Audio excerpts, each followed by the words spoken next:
Good morning and thanks for joining us on the Thursday edition of TVC Breakfast. I'm Veronica Dan-Ikpoyi. I'm not here alone. I have Mike Okwoche in the studio with me. Mike, it's good morning. It's another Thursday morning. It's good to be here. Absolutely. Yeah. Counting down towards the election. No, of course. There's a lot of excitement in the air when it comes to the election.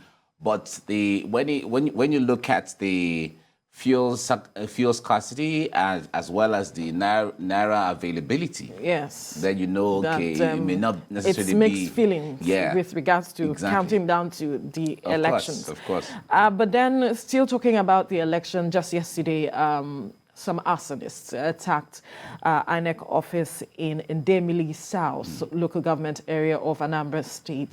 They were said to have been armed with IEDs, petrol bombs. They threw all of that into the place and burnt the facility down. They also attacked a police station where a policeman was said to have been killed as well, and a 16-year-old was also killed in that incident. A really sad development, counting down to the election as well. Well, the concern is there has been sustained attacks on INEC or even security agencies in the southeast for some time. This is not the first time. Absolutely. Of course, it's saddening and it's condemnable, but we hear that the police have reinforced, in Ndemili South.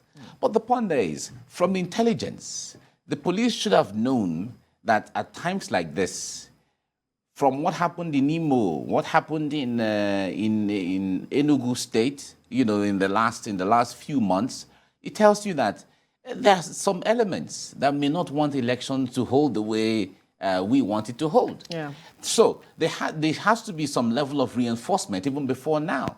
So waiting for this to happen before there's a reinforcement, sometimes it just takes us back to what we always often complain about as to there is always this issue of something happens before there is a panel set up, there is a committee set up, there is a movement here and there. No, it shouldn't be. We should have prevented before. Yeah. The moment there is reinforcement, the moment there is surveillance, the moment there is heightened presence. Recall that when they had the attacks in Ogun State and one other state in the southeast, that INEC came out to say that they were working in collaboration with security agencies to ensure that they beef up security across the country, in their offices, to ensure that materials are secured with regards to the elections.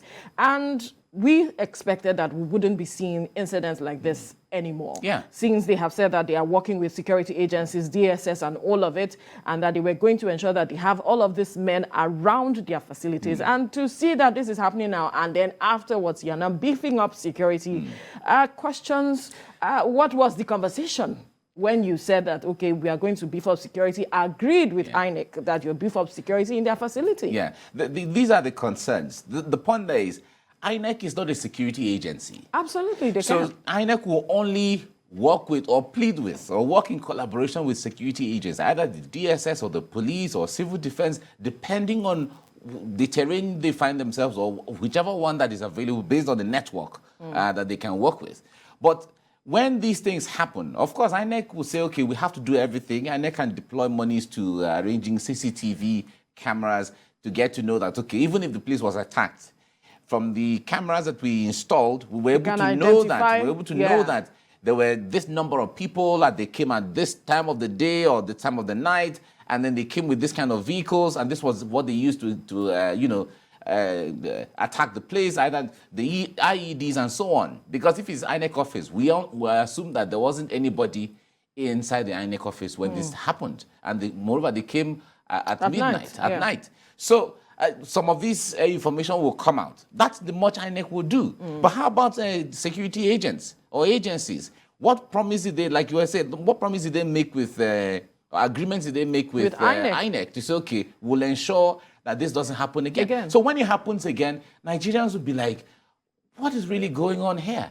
So these are part of the complaints Nigerians have always had over the years. Even during the bandits or the Boko Haram situation, we have always talked about this issue as it's quite, security is a challenging venture. If you want to go into security, because you need to be ahead to prevent what would have happened. Because you're gathering You are getting intelligence. So the point there is you need to preempt what is going to happen. So you create scenarios of what if this happens this way, what will happen? So that by the time you create those scenarios and then you are able to handle the scenarios ahead of time, that is when you know that, okay, you are ahead of the game.